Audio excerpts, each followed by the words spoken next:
여러분, 우리는 하나님의 자녀가 먼저 되어야 됩니다. 하나님의 자녀가 된 자만이 성령과 말씀을 통해서 자기 안에 하나님 나라를 이루어감으로 자신의 일터, 삼터에서 예수님의 대위임령에 기초한 제자적인 삶을 살 수 있게 되는 것입니다. 그런데 지금은 자녀로서의 삶을 생각하지 않아요. 내가 자녀인 것을 믿는 거죠. 그리고 제자 훈련을 하고 있어요. 그러니까 수십 년 동안 제자 훈련을 했는데 지금 이 세상을 바꾸기는커녕 자기도 지금 못 지키는 것이 오늘날의 현실인 것입니다. 지금 신학자들이 그렇게 이야기하고 있어요. 이제는 정말로 개혁이 일어나야 될 때가 왔다라는 사실입니다.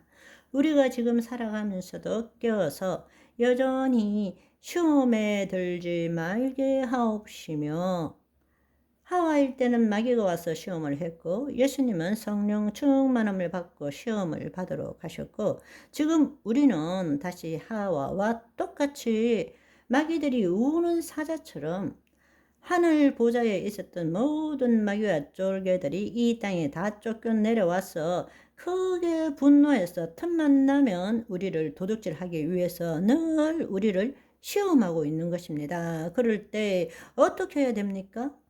깨어나야 되는 것입니다. 내가 누구인지 알아야 되는 것입니다. 하나님 안에 거해야 되는 거예요. 하나님 나라 안에 거한다는 것이 예수 그리스도 안에 거한다는 것이고, 예수 그리스도 안에 거한다는 것이 우리의 혼이 몸의 종로로 돼서 벗어나서 하나님의 영 안에 거하는 것이란 말입니다. 아멘. 우리의 혼이 하나님의 영 안에 거할 때부터 영요 생명인 말씀이 우리 몸을 통치하기 시작하는 것입니다.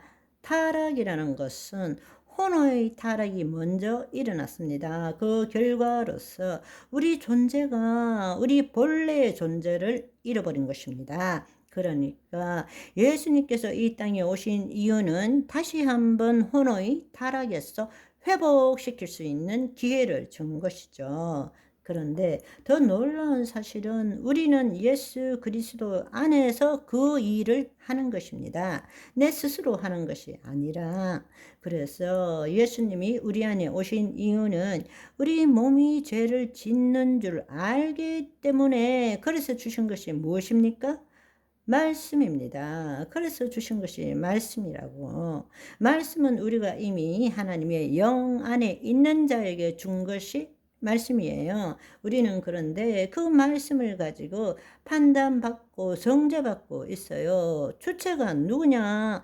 그것이 자인 것입니다. 그러나 말씀이라는 것은 이 새 언약 가운데 하나님이 예수님을 통해서 주신 그 말씀은 우리가 이미 죄 지을 줄 알기 때문에 주신 것이 말씀이에요. 이미 우리는 하나님의 영이 우리 안에 임함으로 새로운 피조물이 되었지만 우리 몸은 여전히 이 세상 신에 묶여 살기 때문에 우리의 몸을 새롭게 하기 위해서 주신 것이 말씀이고, 그 말씀이 영이고 생명이 되어서 우리의 몸을 새롭게 하기 위해서 주신 거란 말입니다. 그러면 말씀을 어떻게 해야 되느냐?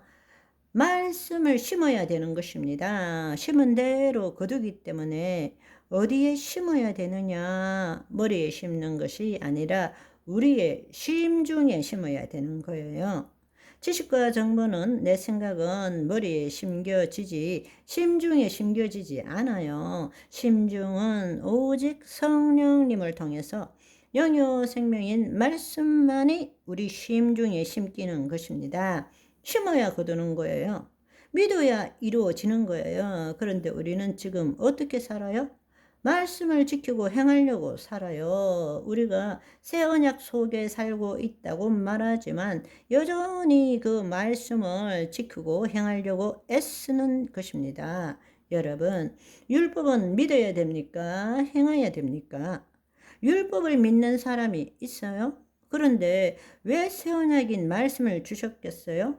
말씀은 먼저 믿어야 돼요. 믿은 대로 행할 줄 알아야 돼요. 행하기 위해서 믿는 것이 아니라 먼저 심어야 돼요.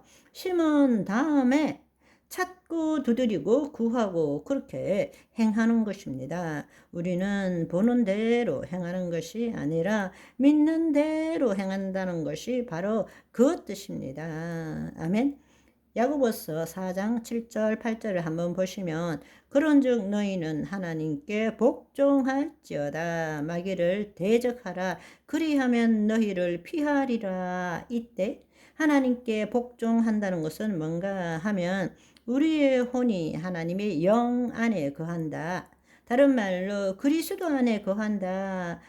이걸 구약적으로 말하면 전능자의 그늘 아래 지존자의 은밀한 곳에 있다라는 것입니다. 그럴 때 우리는 마귀를 대적할 수 있게 되는 것입니다. 하나님을 가까이 하라 그리하면 너희를 가까이 하리라. 죄인들아 손을 깨끗이 하라. 두 마음을 품은 자들아 마음을 성결하게 하라. 여러분 이것을 정말로 온전하게 해석해야 되는데 여기에 보시면 두 마음이 뭡니까? 본래의 뜻은 딥시코스예요. 두 혼인 거예요.